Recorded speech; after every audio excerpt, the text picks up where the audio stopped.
it's Mike from AutomationEngage.com, and today we're going to talk about tags and when you should and also when you shouldn't be using them. Up until a few years ago, most of the systems that small businesses had access to were list-based, and you didn't really have the option to use tags.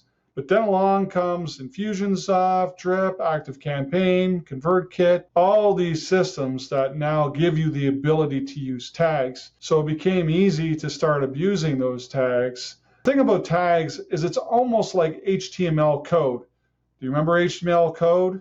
You have a bracket to start and a bracket to end.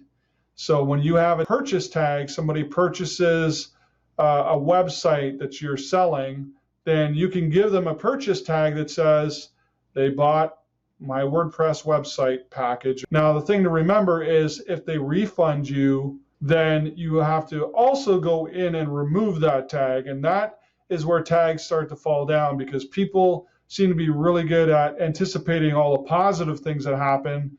Like, hey, someone's going to buy my program and I'm going to give them this tag, but are less likely to consider what happens if there's a refund or a failed payment, those types of things. That's the thing about tags, is that you need to have a system in place to apply them, but also to remove them. A tag should be used to indicate a specific event or a specific thing that happened or didn't happen. A good place to use tags is somebody downloaded my lead magnet, so they get a tag for that. Somebody purchased my product, so they get a tag for that. Bad things to use tags for are things where there are multiple options or potential situations that somebody could be in. For instance, a membership. You could have a member who is paying monthly. You could have a member who is paying yearly. You could have a member who is on a free trial and only has access for a couple of weeks.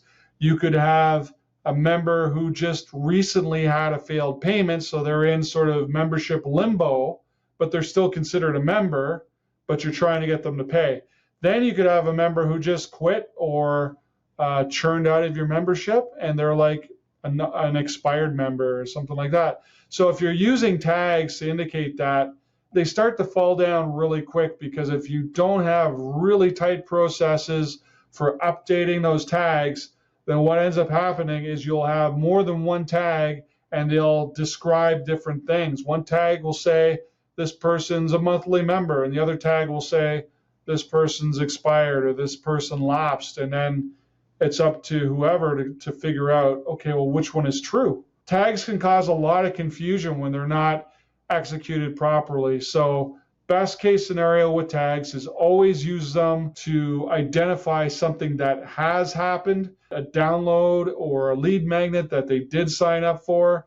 But also remember, especially in case of a purchase or a refunded purchase, that you have not only the system to apply a tag, but also a way to remove it, some way to check to make sure those are accurate. So that way you're not building up a bunch of contradictory information inside of your database.